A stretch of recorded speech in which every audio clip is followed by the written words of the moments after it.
Bosier is a tall Haitian man who grew up teaching kids in a large town called Moui. He would have never thought or chosen to live where he is today, but after staying there for a short while, his heart could not let him leave. While Haitians dream of moving to the city where they can find what we would call basic needs today, Bosier must leave to return to his home in one of the poorest villages of Haiti.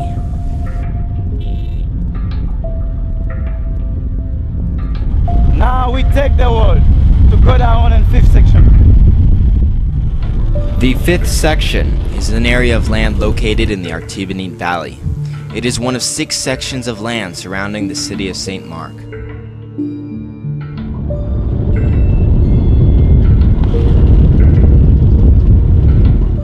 Its river was the source of a deadly cholera disease that turned into a nationwide epidemic in October 2010. The disease is responsible for over 5,000 deaths, and that number is still rising today. During the breakout, Bosier brought clean water into his village, which resulted in only a single death.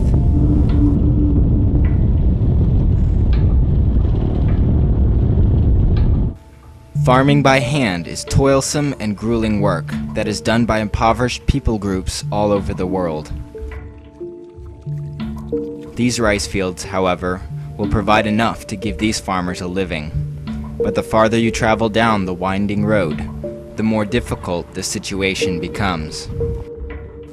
Out here, flash flooding from the river destroys farmers' fields on a yearly basis. This is currently the situation for the fields of Bosier's village, which for the past 3 days have been 2 feet underwater. My village, Luben block 4 is over there. To get there, he rides in a handmade canoe.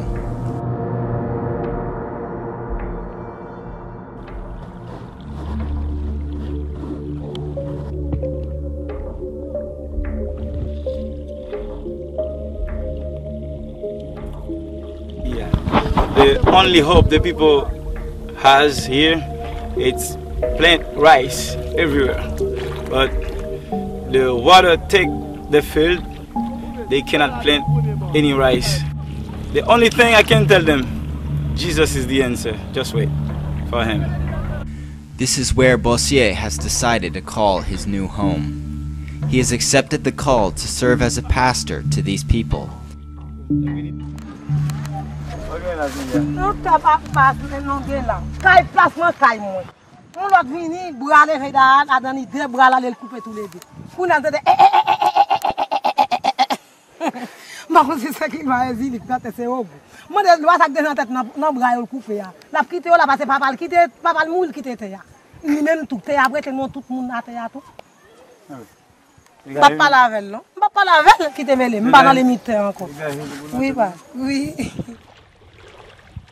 This is the Artibonite River at its fullest.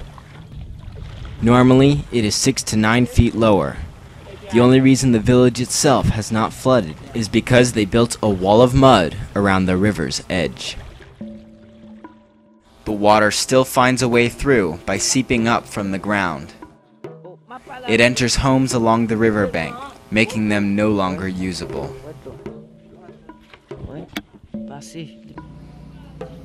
This village is called Luben, and it's home to over 200 men, women, and children.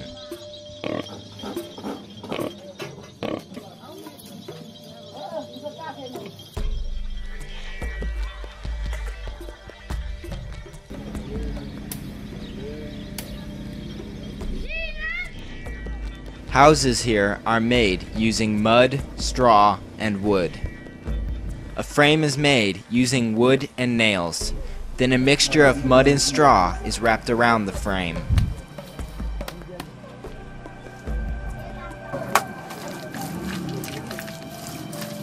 Some homes add an extra layer of clay to protect from the rain. And most families find scraps of tin to use for the roof. Rain melts the mud framework. Even with repairs, these houses can only last up to 5 years. Weaving palm leaves into a wall is one temporary alternative.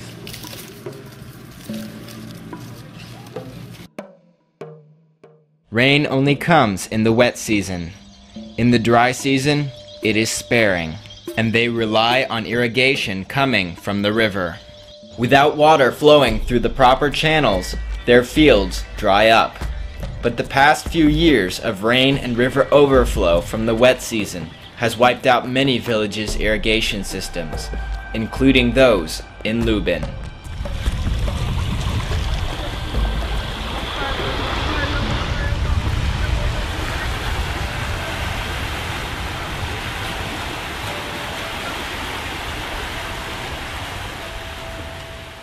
Et l'aide l'eau a venu, ni envahi toute zone nan net, ni bête, ni caille, ni jardin, la toute moun neye. When the river drops and Bosier can once again walk to his village, the ground will be dry and parched. This was taken from last year's dry season, and it is the exact same field. Irrigation from the river is needed most at this time of year. Last year, farmers kept their plants irrigated by constantly moving them to lower fields.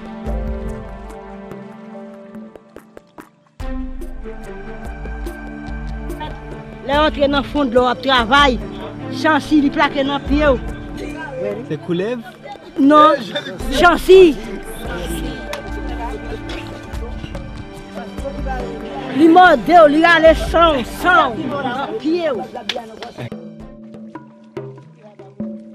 With the river and rain constantly destroying their crops, most have resolved to eating only one meal of rice a day. They prepare the meal by first breaking off the rice shells using a mortar and pestle.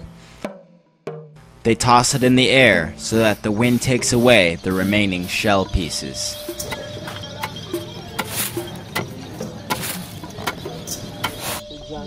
The grains are cooked in a large metal pot for the whole family. They mix in beans and any available spices. Flour is cheap and can be cooked into bread and sold to those looking for a quick meal.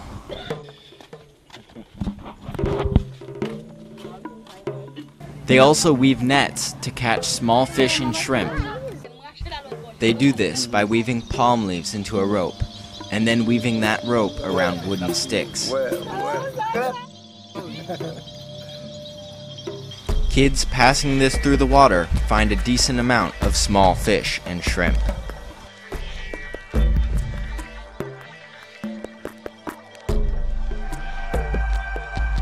This provides them with meat when they have little livestock.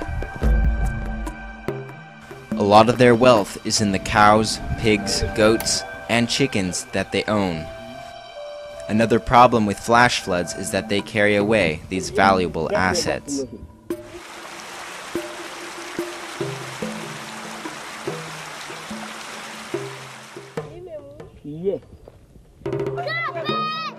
Kids find ways to make toys from trash. They only need dirt and rocks to play the Haitian version of Mancala. Soccer has always been Haiti's favorite sport. Kids and adults alike will play it if they can find a ball.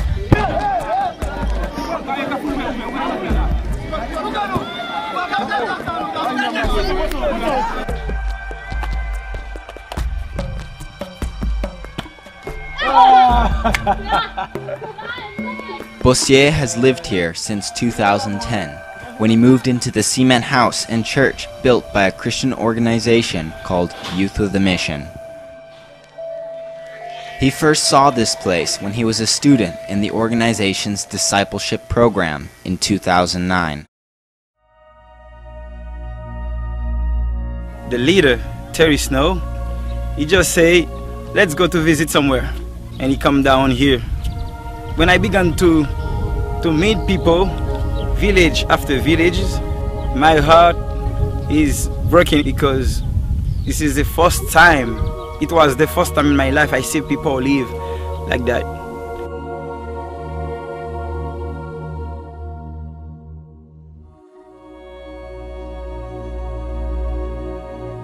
We have a poor country, but see the people and this situation, I didn't see that before. So I cannot resist. I cry a lot.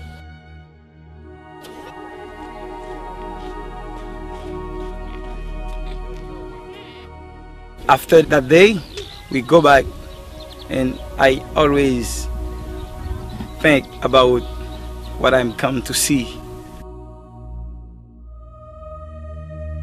After my DDS, I go back home, my wife and I, and one day I receive a call from Terry. Terry asked me, Bo, we have a mission for you.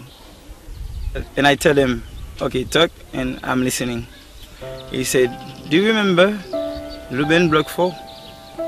We want to send you there and live with these people to start with a church and a school. And I said, what? Okay.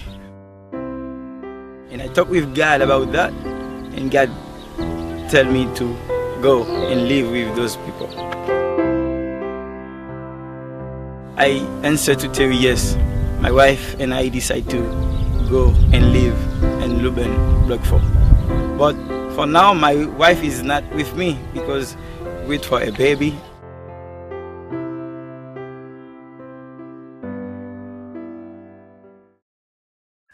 But Bosier was walking into more than a forgotten village. When Bosier came, he intended to change things for the better, and in doing so, he was stepping into a spiritual battlefield.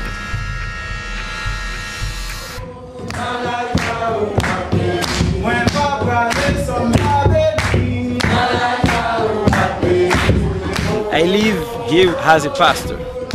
On Monday, we have study Bible.